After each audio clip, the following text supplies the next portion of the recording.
बिस्मिल्लाहिर्रहमानिर्रहीम। Helping others, दूसरों की मदद करना।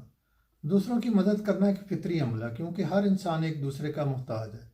जब आप किसी की मदद करते हैं तो एक रूहानी खुशी भी हासिल होती है कि अल्लाह का शुक्र है जिसने मुझे इस काबिल बनाया कि मैं किसी की मदद कर सकता हूँ। अब सवाल ये पैदा होता है कि दूसरे की मदद किस तरह की जाए और किस हद तक की जाए। जब आप किसी की माली मदद रेगुलर बुनियादों पर करना शुरू कर देते हैं तो वो बंदा आहिस्ता आहिस्ता आपका मोहताज बनकर रह जाता है, क्योंकि बगैर मेहनत के आसानी से मिलने वाली रकम बंदे को हाडराम बनाने में काफ़ी मावन साबित होती है। तो जब कोई बंदा अपनी माली ज़रूरियात पूरी करने के लिए आपके दरवाजे पर हर दफ़ा आ जाता है और आप उसे मायूस भी नहीं करते, क्योंकि वह आपको और आपके बच्चों को ढेर सारी दुआएं देता है, तो इस वक्त आप बहुत खुश होते हैं और आप समझते हैं कि शायद आपका कारोबार हयात इसी किस्म के लोगों की वजह से चल रहा है। जबकि मेरा ज़ाती ख्याल ये है कि जिस बंदे की दुआओं से उसकी अपनी ज़िंदगी पर कोई असर नहीं हो रहा, कोई तब्दीली नहीं हो रही, उसकी दुआओं से किसी और को क्या फ़ायदा पहुंच सकता है। इसके अलावा आप देखें कि अगर आपका कोई पड़ोसी आ गया आपके पास, कहता है जी मेरी गाड़ी स्टार्ट नहीं हो रही, ज़रा धक्का लगवा दें, तो आप उसके साथ अगर धक्का लगवाने की कोशिश करते हैं तो आप ज़्यादा से ज़्यादा गली की नुक्कड़ तक ही धक्का लगवाएंगे ना, आप उसे वर्कशॉप तक तो नहीं छोड़ कर आएंगे। तो इसलिए किसी दूसरे की हेल्प करने के लिए कुछ जो है ना, बंदे को अपनी हदूदों के यूद में रहना चाहिए और उतनी ही मदद करनी चाहिए जिससे दूसरा बंदा अपना काम खुद करने के काबिल हो जाए। लेकिन आमतौर पर देखा गया है कि लोग अपने फैमिली मेम्बर्स की, रिश्तेदारों की और दोस्तों की मदद करते रहते हैं और जब मदद कर कर के खुद थक जाते हैं तो उनके कहते हैं जनाब आप खुद भी कोई हाथ पाँव मार लो कि हमारी तरफ ही देखते रहना है। लेकिन उस वक्त तक उन अजीज़ों और रिश्तेदारों को जिनको आप हेल्प कर रहे होते हैं उनको मुफ्तखोरी और काम चोरी की आदत पड़ चुकी होती है और इसके बाद मेरे मुशाहदे के मुताबिक दोनों बस एक दूसरे को गालियाँ देते हैं और कुछ नहीं करते हैं। मेरा एक दोस्त है जो डिपार्टमेंटल स्टोर पर काम करता है और बड़ी उसकी जॉब टफ सी है और अपनी इस हार्ड अर्नड इनकम से वो अपने दो रिश्तेदारों की माली मदद भी कर रहा है जो कि कुछ गरीब हैं। अब सूरत हाल ये है कि मेरा दोस्त जो है वो रोज़ाना सुबह सर्दी हो या गर्मी हो, वो उसने अपनी ड्यूटी पर पहुंचना होता है और शाम तक उसने वहाँ काफ़ी टाइट जॉब करनी होती है। जबकि जिन अजीज़ों की वो हेल्प कर रहा है वो बहाने बनाकर काम नहीं करते हैं और घर बैठे मंजियाँ तोड़ते रहते हैं।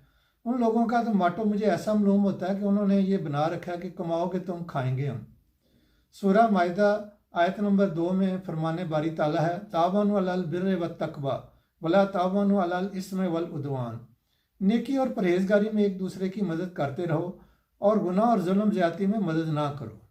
इब्ने माजा हदीस नंबर 2198 में एक रवायत बयान की गई है। हज़रत अंस बिन मालिक रज़ी अल्लाह ताला अन्हु से रवायत है कि एक अंसारी सहाबी ने नबी सल्लल्लाहु अलैहि वसल्लम की खिदमत में हाजिर होकर कुछ माली तावन का सवाल किया। आप सल्लल्लाहु अलैहि वसल्लम ने फरमाया क्या तुम्हारे घर में कोई चीज़ मौजूद है? उसने कहा जी हाँ, एक कंबल है, हम आधा नीचे बिछाते हैं और आधा ऊपर ओढ़ लेते हैं, इसके अलावा एक प्याला जिसमें पानी पीते हैं। आप सल्लल्लाहु अलैहि वसल्लम ने फरमाया दोनों चीज़ें मेरे पास ले आओ। वो उन्हें लेकर जब रसूलुल्लाह सल्लल्लाहु अलैहि वसल्लम के पास हाजिर हुआ तो आप सल्लल्लाहु अलैहि वसल्लम ने वो चीज़ें हाथ में उठा लीं और फरमाया कि ये दो चीज़ें कौन ख़रीदता है? एक आदमी ने कहा कि जी मैं 1 दिरहम में ख़रीदता हूँ। आपने फिर 2-3 दफ़ा फरमाया कि 1 दिरहम से ज़्यादा कौन देता है? तो एक और शख्स ने कहा जी मैं 2 दिरहम में ख़रीदता हूँ। आप सल्लल्लाहु अलैहि वसल्लम ने ये दोनों चीज़ें उसको 2 दिरहम में देकर और इस सहाबी को 2 दिरहम दे दिए और फरमाया कि 1 दिरहम का खाना पीने का सामान लेकर घर वालों को दे दो और 1 दिरहम का कुल्हाड़ा ख़रीद कर मेरे पास लो। उसने ऐसा ही किया। जब वो कुल्हाड़ा लेकर आया तो रसूलुल्लाह सल्लल्लाहु अलैहि वसल्लम ने उस कुल्हाड़े में अपने दस्ते मुबारक से दस्ता लगाया और कहा कि जाओ जंगल से ईंधन की लकड़ियाँ काट कर लाओ और बेच कर अपनी ज़रूरत पूरी करो और 15 दिन तक मैं तुम्हें ना देखूँ। चुनाचे वो सहाबी जो थे वो ईंधन ला कर बेचने लग गए।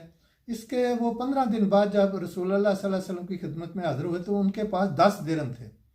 आप सल्लल्लाहु अलैहि वसल्लम ने फरमाया कि कुछ रकम का खाने पीने का सामान खरीद लो और कुछ रकम का कपड़ा खरीद लो। फिर फरमाया कि ये काम यानी मेहनत मजदूरी करके कमाना तुम्हारे लिए इस बात से बहुत बेहतर है कि तुम क़यामत के दिन आओ तो मांगने की वजह से तुम्हारा चेहरा दागदार हुआ हो। मेरा ये ज़ाती ख्याल है कि दूसरों की मदद ज़रूर करनी चाहिए, लेकिन उनको अपना दस्ते नगर या अपना मुहताज नहीं बना लेना चाहिए, बल्कि उनकी इस तरह मदद करनी चाहिए कि उनकी एजुकेशन में, उनकी स्किल्स में कोई इजाफा हो ताकि वो अपना काम खुद कर सकें और अपनी कमाई खुद कर सकें। अगर हम किसी बंदे को रोज़ाना मछली देना शुरू कर देंगे कि वो भूखा है, तो वो अगले दिन फिर मछली लेने आ जाता है। तो इसलिए बेहतर यह है कि दूसरे बंदे को मछली पकड़ने का तरीका सिखाया जाए, यानी कमाई करने का तरीका सिखाया जाए। टेक होम मैसेज ये है कि responsibility should remain there where it belongs, यानी जिम्मेदारी जिसकी है उसी को निभानी चाहिए। हमें दूसरे की मदद उसके प्रोडक्टिव कामों में करनी चाहिए, ना कि नॉन प्रोडक्टिव कामों में। प्रोडक्टिव कामों से मुराद यह है कि जिनको करके वो अपने आप जोगा हो जाए, यानी अपनी रोज़ी कमाने के खुद काबिल हो जाए और अपने काम जो है वो खुद करने के काबिल हो जाए। अगर हम उसको थोड़ा थोड़ा देते रहते हैं जिससे वो 2 वक्त की रोटी खा ले, और तो वो फिर रोज़ ही मुंह उठा के आ जाता है। इसलिए दूसरों की मदद करते हुए हमें अपनी हदूदों को यूथ का ख्याल रखना चाहिए और उनकी कैपेसिटी बिल्डिंग पर काम करना चाहिए। Thank you very much. रब्बना आतिना फिद दुनिया हसनतम व फिल आखिरति हसनतम व क़िना अज़ाबन्नार।